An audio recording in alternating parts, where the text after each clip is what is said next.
Yes, good morning and welcome back to the Football Tribe UG channel. Robert Kesakos is your usual suspect. Welcome back to yet another live broadcast of the Saturday morning sport edition.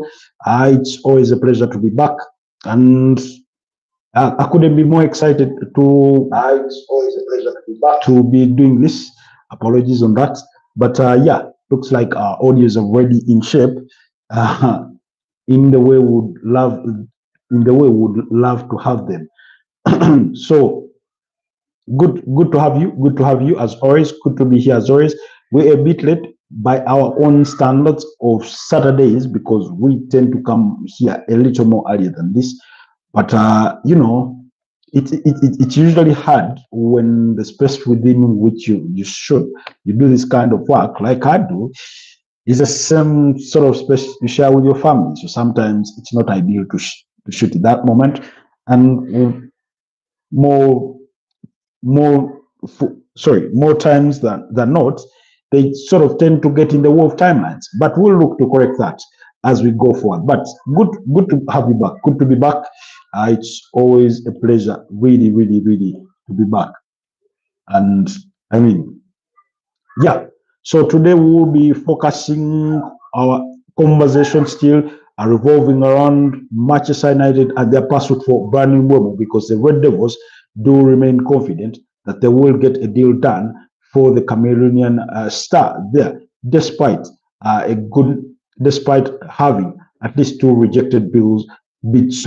Now for the 25-year-old Cameroon international. So we'll be expanding more on that and why we think that they remain confident that they will get the job done or that they will get the deal done. So Manchester United fans, wherever it is that you are, please stay calm, stay confident that you will get this deal over the line of Bryan Mbeumo. So nothing should change in that respect, in that regard.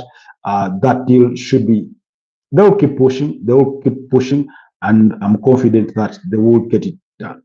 But before we get into the thick of that conversation and more, please allow me to send my special shout outs to you, Priscilla Kosi, to you, February, to Ashley Cabrera, to people like Ahmed Septa, although I've not seen him in quite a bit. I haven't seen him in a quite a long while. But just for the laugh, 77 there. Thank you so much for always sparing me to be with us. Good morning. You're typing in Arabic. I can hardly read the language. Please indulge me, please. But if you're new here, please consider subscribing to the channel and support Footballtribe UG and support me on this journey, of course. Do me the absolute honor of subscribing to the channel, but also liking the broadcast. Yeah, people like Safa Ali, people like Amlen, people like Maria Momoto, Nalmansi, Achu, the yellow Dayak, the yellow Dayak for Malaysia, Kuala Lumpur. Thank you so much, guys, for always, sparing the moment to be with us. Dennis Jukes, yes, Dennis Jukes, one of our usual suspects. Thank you, guys. Thank you, Alex. Thank you, Patience, thank you, Maurice. And every single one of you that does watch our content on every single day or every other day, really, I do appreciate your love and support. It's always a much appreciated, really, much appreciated. But and that's why it's always good to be back here. Thank you, Team India, Team Kenya, Nigeria, UK, USA, and Uganda, Team Uganda. Thank you so much for always sparing the time to be with us, for always watching our content, for always, commenting, sharing, and giving us feedback on what we need to improve, and also giving us your views in regards to the sport. I can see Rafa Regima. Is that how you pronounce your name? Please forgive me if I mispronounce your name. I really try to get it correct, but sometimes I do fall short. So please, but thank you for being with us this morning. Please do me the absolute favor and like the broadcast, but also consider subscribing to the channel.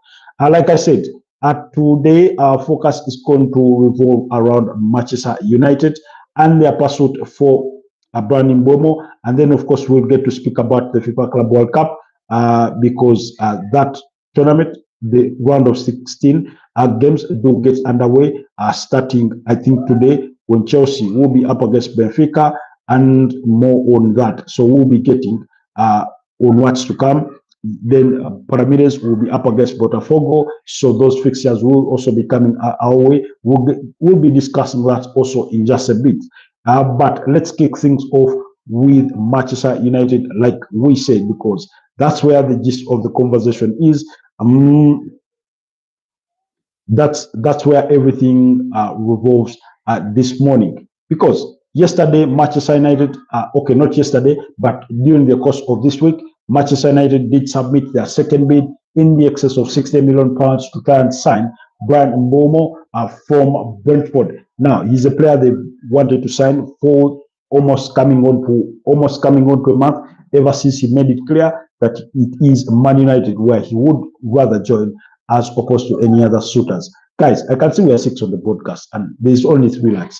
Please, do me the absolute favor and click on that that like button. But also, if you're new here, please consider subscribing to the channel. So, their first bid for Mbeumo was about £45 million plus £10 million in expected add-ons. That brought it to a total of £55 million.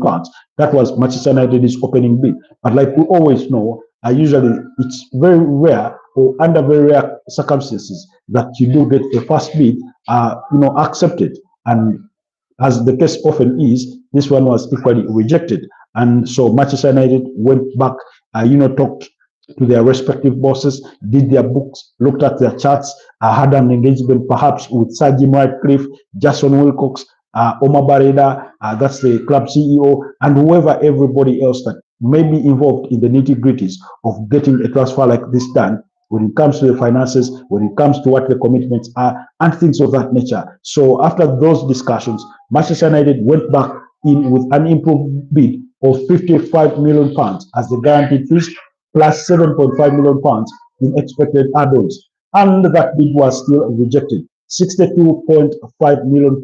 Now, if you've been with us for a couple of times, we've echoed to you that Brentford are using Matthias Cunha as the benchmark to set their preferred fee for Bryan Mbeumo, because they know Manchester United are paying £62.5 million in installments to sign Matthias Cunha from Wolverhampton Wanderers. That deal was already confirmed. Now, the difference is that the other one was an absolute release clause, and yet here we do not have a release clause, but simply an open negotiation for the player. But they are using that as a benchmark to say, we do value the player at £70 million. And that's why they say, even after the second bid, is that is still short of their preferred value of the player, because this was according to David Ornstein, who said who said Manchester United proposals of 45 plus 10 and 55 plus 7.5 still short of Brentford's valuation. Talks ongoing. Now, the thing about this is that what we read from this is that Brentford want a guaranteed fee of at least £62.5 million, similar to what Man United are paying for Matthias Cunha. Is Bryan Mbeumo worth that? If Cunha is worth that, then definitely Bryan Mbeumo is worth that, or perhaps even a little more, if numbers are anything to go by. Because when you look at their statistics last season, as far as the Premier League alone is concerned, Matthias Cunha scored 15 goals. That's a tie tally with some of the highest Brazilian goal scorers in a single Premier League campaign. That's on level with Gabriel Martinelli, who also scored 15 goals in the 2022-2023 Premier League season, as well as Roberto Firmino, who equally at one time posted a similar tally. So he also provided 6 assists, giving him a goal involvement of 21. And yet, in sheer comparison, Bryan Mbeumo posted 20 goals in the Premier League, as well as 7 assists, giving him a goal involvement of 27. So that clearly tells you why Brentford are saying, you either meet that valuation or we won't be doing a deal. And they always try and stick to that and say to Man United, you either pay that or we are not having a deal, because even a player. Now, the advantage for Manchester United and why I think they will they are confident that they will get a deal done for Bryan Mbeumo. One is that Brentford are willing to negotiate. That's the first thing. As soon as we knock on that door, if the selling club or the parent club is willing to negotiate for the player, then you always have a chance. Unlike cases where I go, let's say if you walk in at Newcastle and knock and say, I want Alexander Isak, Newcastle may blatantly say to you, not for sale. They won't entertain any negotiations whatsoever. So that kind of situation would be different. But for Manchester United in this particular case, Brentford are willing to negotiate. Number two, the player wants to join Manchester United. And that, among all other things, is one of the most important one of the most important confidence boosting reasons that you can have on your side, that the player wants to join you. But a player wanting to join you is one thing, because we've seen it a couple of times. A player wanting to join a particular club, but then he ends up joining another club just because the two clubs, his initial desired club, could not reach a fee with his parent club to make a transfer. Look at the example. In 2023, Arsenal wanted Mukalo Mudryk. Mukalo Mudryk wanted Arsenal, but he ended up at Chelsea. Why? Because Chelsea offered better terms to Shakhtar Donetsk, and the player ended up joining, at Chelsea. Go back to, I think, around 2011. Johan Manuel Mata wanted to join Arsenal. Everything was almost as good as done and dusted, but there was a disparity on wage agreements between the player and the club at the time, and he ended up at Chelsea.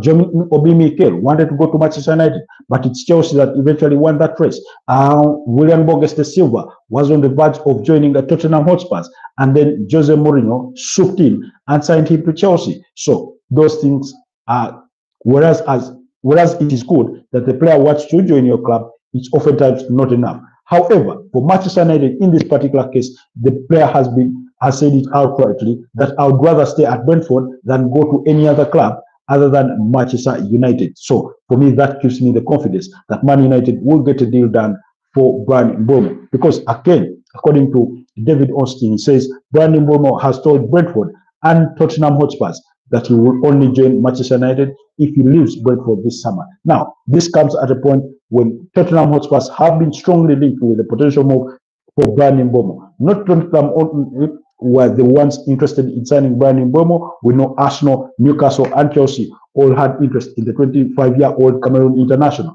But he has his informed potential suitors that it is either Manchester United or I will stay put at the GTEC Stadium. And all the others had pulled down their interest. However, what had tipped the scales for Tottenham Hotspurs is the switch for Thomas Frank from Brentford to move to Tottenham Hotspurs to go and replace Ange Postecoglou as the new manager at Tottenham Hotspurs. There, he did put pen to paper on a 3-year contract there with the London-based club. Of course, switching, I think, is it North London for West London, something like that. Anyways, or East London for West London, whatever the semantics are. So that is what gives Manchester United confidence that the player has given guarantees that he either stays at Brentford or it will only be Manchester United. So Manchester United can only be confident and perhaps even take a little bit of their time in these negotiations. However, the sticking point is that Brentford are saying, if you do not meet our valuation, then you will not have the player, because remember, they are in no rush to sell, despite the player only having 1 year left on his current contract. But remember, they do have an option to extend that contract for a further year. So in essence, or in a manner of speaking, or figuratively speaking, the player is as good as being on a 2-year contract. However, at the back of their mind also, I do get the feeling that they will know, that's Brentford, that this is the best summer that they have to get the best value for money out of Bryan Mbeumo.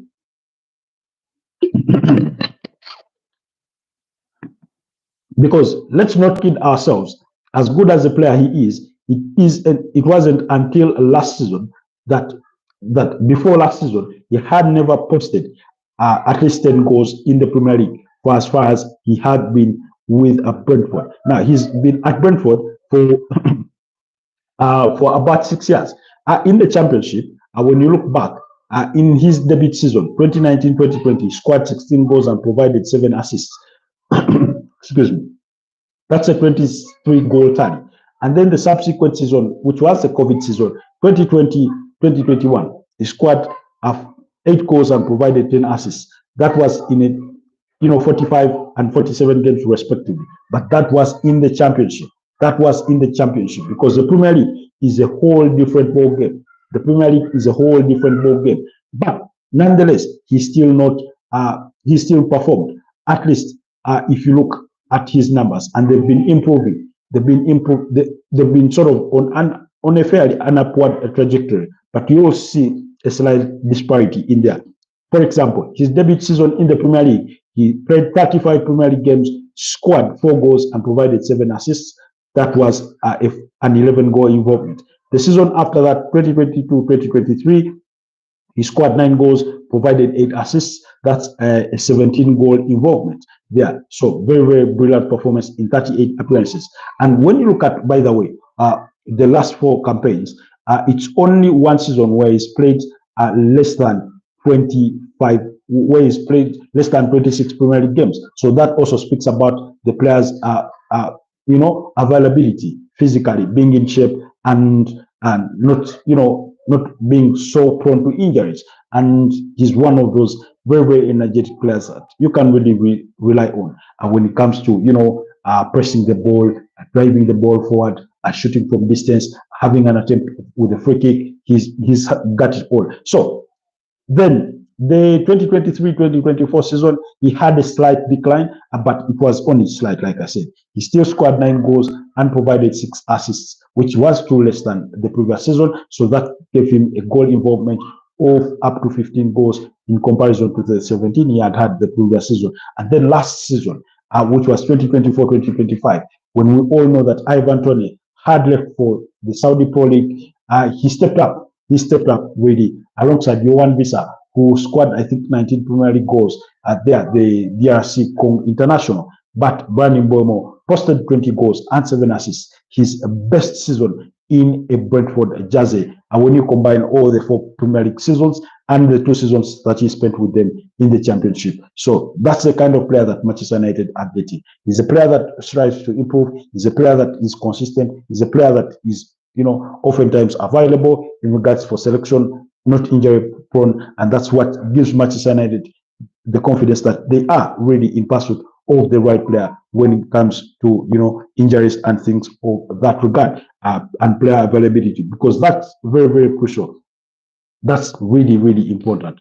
And so, but because he has told everybody else, including Tottenham, because we had thought that the switch for Thomas Frank to Tottenham Hotspurs would sort of tilt the balance of scales in Tottenham's favor, because perhaps it would be easy for Thomas Frank to say, look, you've played for me for the last 6 years. Why not do it once again more? Why don't we continue on this journey together? Come join me at Tottenham Hotspurs. In any case, I do understand Tottenham Hotspurs, although a bit reluctant, would eventually be inclined to pay what Brentford are demanding for Bryan Mbeumo. So Manchester United, just get this deal done. Just, like I said in last night's broadcast, for those of you that managed to catch us, or also some of you, many of you didn't, I did say, these add-ons of 7.5 million pounds, let them just add it to, okay, maybe 58 point something.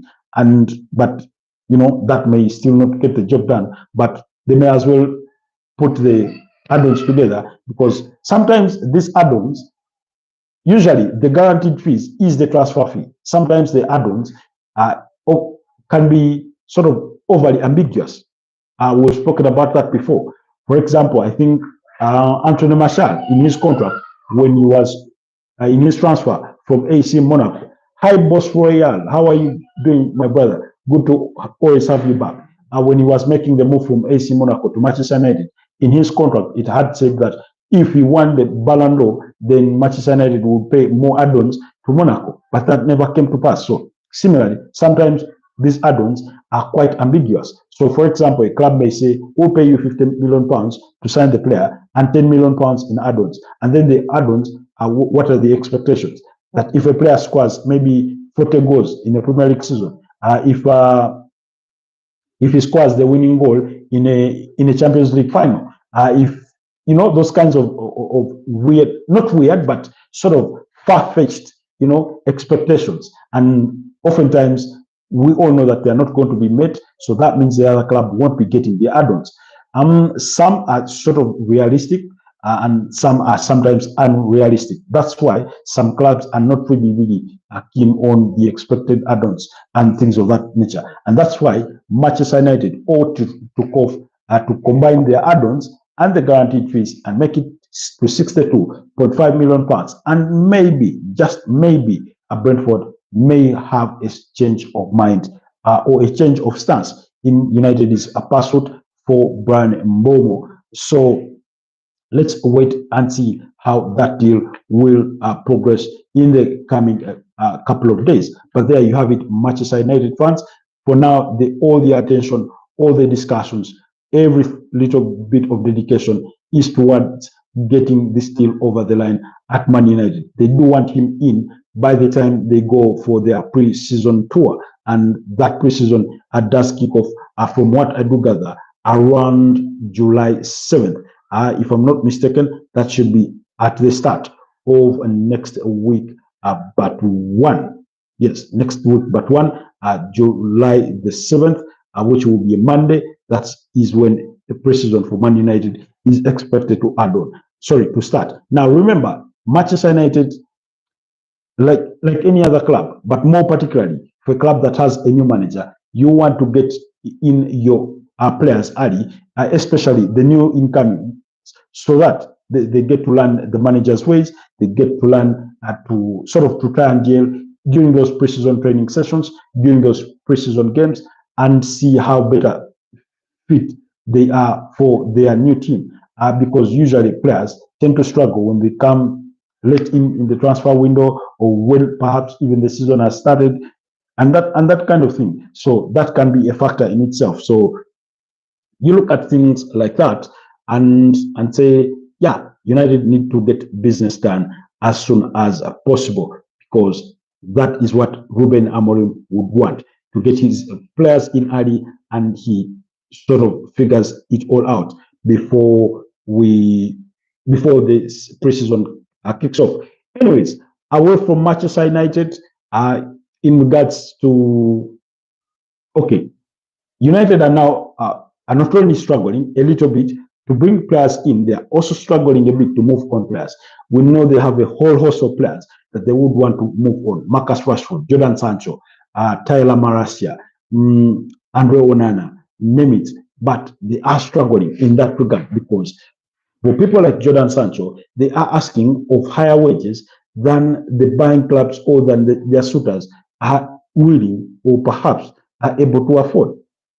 That's been very common with Jadon Sancho, according to reports from Juventus, who are interested in signing him, as well as Napoli, as well as Fenerbahce. All these are clubs that are interested in signing some of these players, but they are still being off-put by the wage demands. In some cases, I think you see, sometimes when it comes to the transfer window, because of finances, some clubs do hold it out and say, we'll wait until it is late in the window and we'll make a move for this player ABCD, because at that point, maybe the parent club may be a bit desperate to sell. So, and that kind of thing. So let's wait and see. But still speaking Man United, because they are also interested in signing Ghanaian forward Antoine Semenyo. Now, Antoine Semenyo is being overpriced by the Cherries at 75 million pounds. I feel that's a fee a little too high for a player like Antoine Semenyo. Yes, still 25 years of age, but I do not think he is really worth that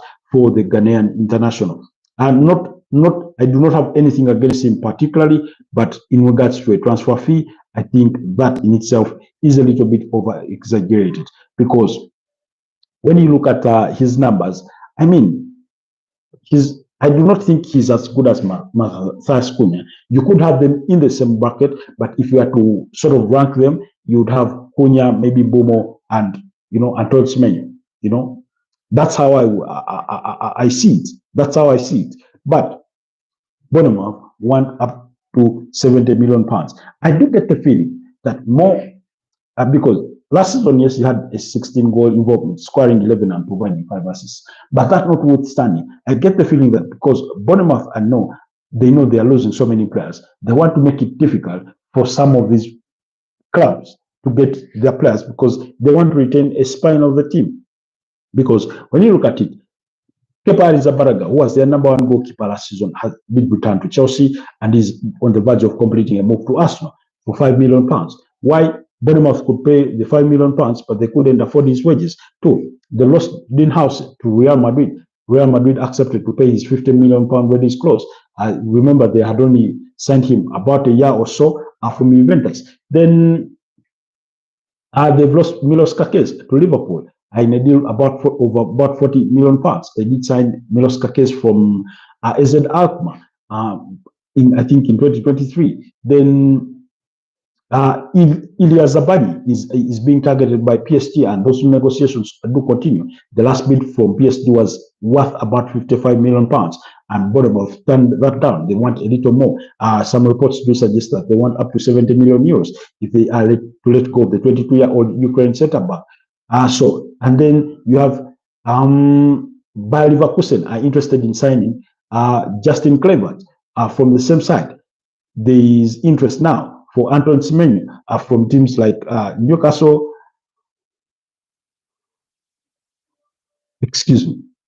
from teams like Newcastle, Manchester United, and Tottenham Hotspur. So, if you're going to lose as many as those players, then clearly you ought to make it difficult for some of these suitors to sign your players. And if should they be able to get them, at least let it be worth every single penny. Because last season, they lost Dominic Solanke to Tottenham Hotspur. That deal was about 59 or 58 million pounds, rising to about 65 in total. So you do not want to paint a picture, especially for a team like Bournemouth, who just did return in the Premier League. I think was it last season, but one or so. They do not want to find themselves in a position where they are dragging themselves backwards into the championship just because they've gone on to sell all their best players. They do not want to be that. But if they are to sell off their best players because they have a stadium expansion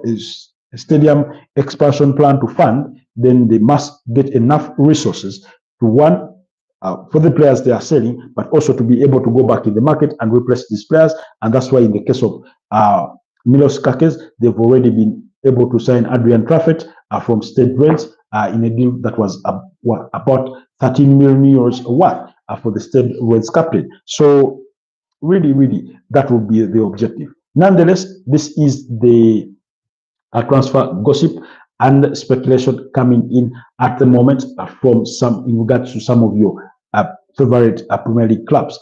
Manchester United, Newcastle, and Tottenham have all been put off by Bournemouth is asking price tag for Antoine Semenyo, which is £70 million. That's what we've been trying to expound on. Then Arsenal are hopeful of agreeing a deal to sign 21-year-old Spanish defender Christian Mosquera after holding initial talks with Valencia. Yes, that's according to The Guardian. Arsenal are really interested in signing Christian Mosquera from Valencia. They do want him as the backup centre-back for William Saliba. There, he can also play at right back. That's the right-footed centre-back. So much to the anguish of Arsenal fans who are saying, guys, that's not the priority. But sometimes these are opportunities that come on the market that you ought to pounce on. Look at it this way. Let's say you're in the car business or you're in the business of trading cars, buying and selling. You could be looking out to, let's say, buy a modest Toyota Alex, and then somehow, a Toyota which comes at a very good price. Then you may say, let me buy that one first, and then I will find the money to buy the Alex, and I must make sure I buy it. So practically, that's what Arsenal are trying to do. But also, when you look at some of the players that they are trying to sign, in Christian Nogat, Kepa Arrizabalaga, and now Christian Mosquera. When you combine them, all of them, the other one is about what? If this one was to go for about £20 million, and then Mosquera, that's Mosquera, and then Nogat for about £10 million, and then Kepa, that's about £35 million of financial outlay.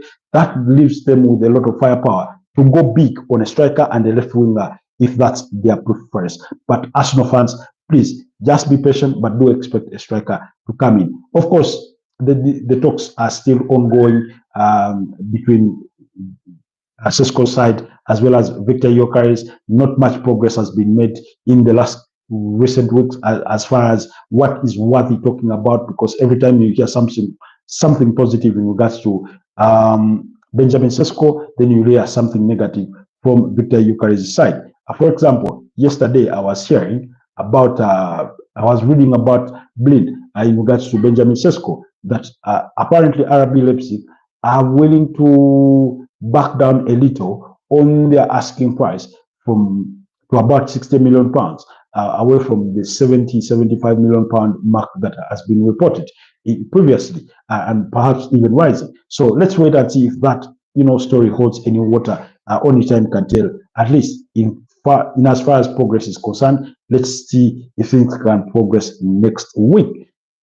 Then Cameroon forward Bryan Mbeumo, we've spoken about that one, no need to repeat. And then Everton's 23-year-old England centre-back Gareth Braithwaite is on the verge of signing a 5-year contract to keep him with the Toffees for a very, very long time. Remember last summer he was subject to speculation or significant interest from Manchester United, but they were unable to agree a deal to sign him. Everton wanted up to 75 million pounds. Man United could only offer 50, so he gets to stay. But they also want to offer a 1-year contract to Idris Gana Gueye, who is 35 years of age. I do think he's still a very, very valuable player to that Everton side. Remember, Everton are moving to a new stadium. They are leaving Goodison Park.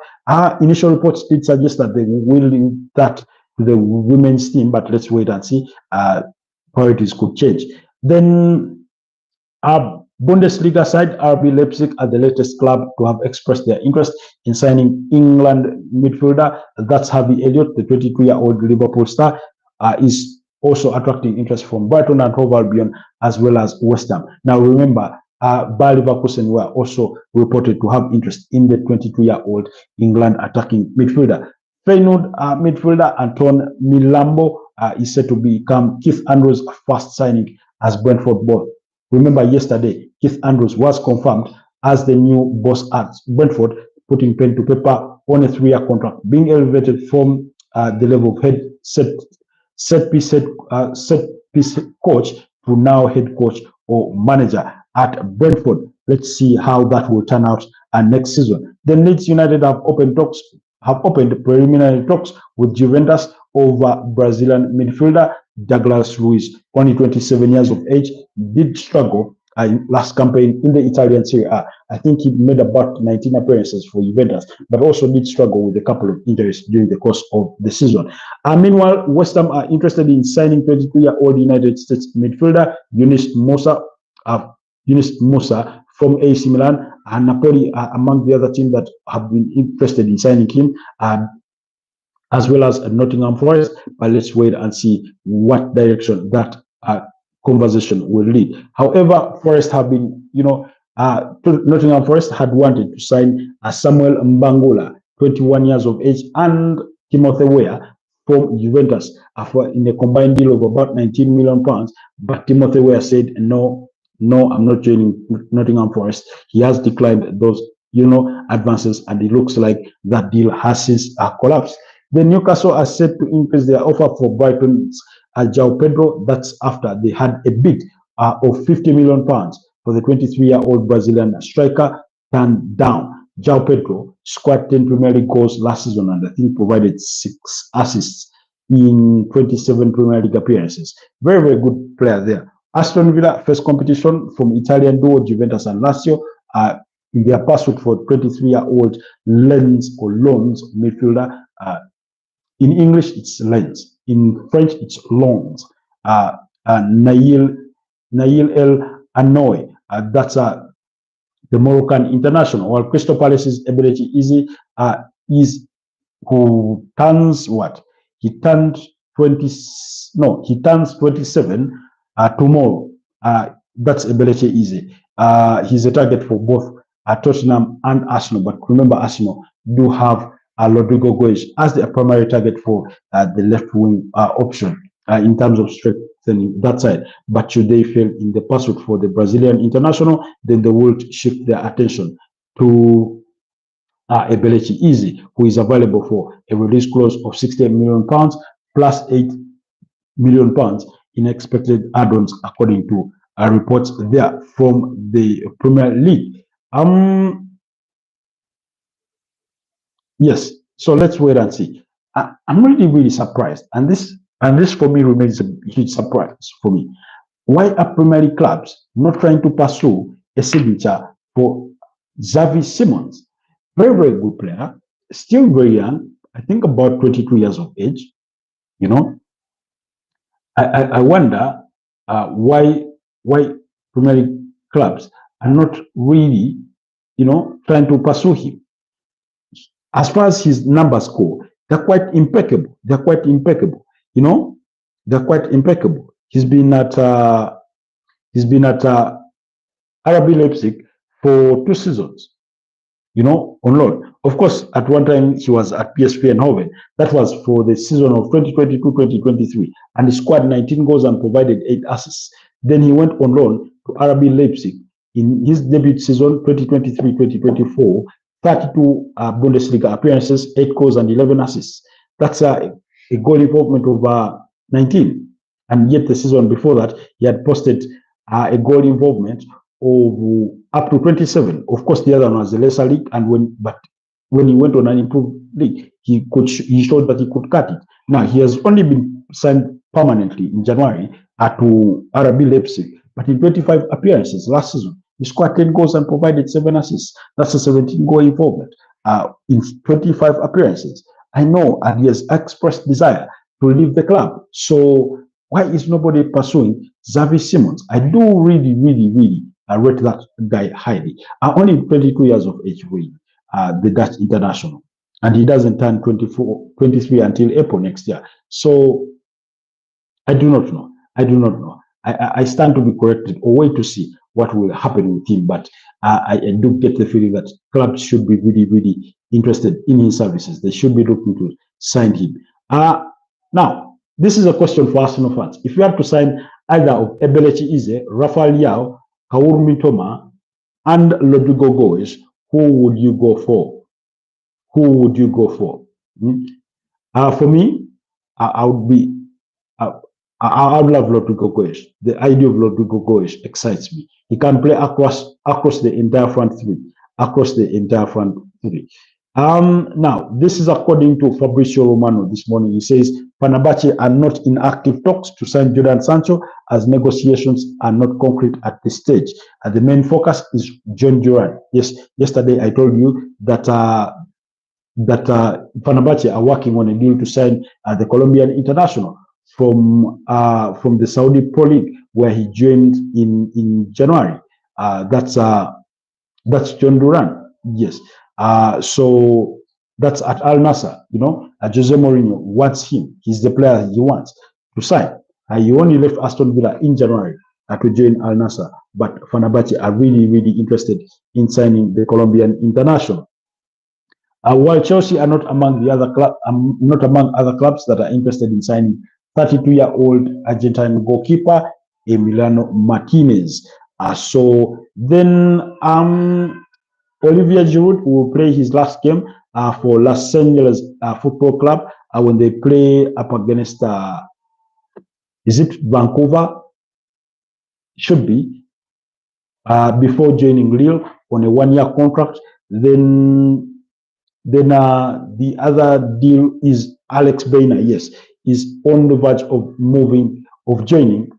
Alex Baena is on the verge of joining Atletico de Madrid after they agreed a deal worth 50 million euros to sign the 23-year-old Spanish playmaker from Villarreal in a deal worth 45 million euros plus 5 million euros in expected add-ons. So that means he could become Atletico Madrid's third summer signing after they agreed a 20 million euro deal to sign Matteo Lugeri. That's the left back from Atlanta, and then also previously 30 million euros deal to sign Johnny Cardoso from Real Betis. So interesting stuff there for Atletico de Madrid. Meanwhile, Liverpool have signed 28-year goalkeeper Freddie Woodman as a free agent from after he left Preston North End. Now, that's as good as luck comes.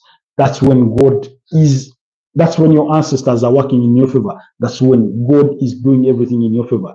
You leave Preston North End as a free agent and you join Liverpool. Isn't that impressive? Really? Liverpool are really making the most. They also signed a very young goalkeeper recently and have signed Jeremy Frimpong, Milos Kakes, and Florian Wirtz. And now they remain in the market for a striker and a centre back. But let's wait on that and see. I think that's it for me this morning. It's been a pleasure to be with you guys. I thank you always for tuning into the channel. Robert K. Sarkos is your usual suspect. Let's catch up again later during the course of the day if there is any news. Oh, sorry guys, before we sign out, I'd forgotten we had to talk about the FIFA Club World Cup. Like I said, at 7 p.m. East African time, Pyramids are going to be up against Botafogo. I'll be interested in watching that game to watch more of William Estabao, who is joining Chelsea. And then at 11 p.m. East African time, Benfica are going to be up against Chelsea there. Let's wait for those games as well as we kickstart the round of 16 fixtures for the FIFA Club World Cup there. So my prediction would be that Chelsea edges Benfica to advance, while Botafogo could get the better of Pyramids to advance to the quarter-finals. And whoever advances on either of those two fixtures will meet at the other party. So if Chelsea advance and Botafogo on the other side, then Botafogo will meet Chelsea at the quarterfinals. There you have it, guys. Let's catch up later today and talk more sport. Otherwise, stay blessed for now, and I'll see you next time. Bye-bye.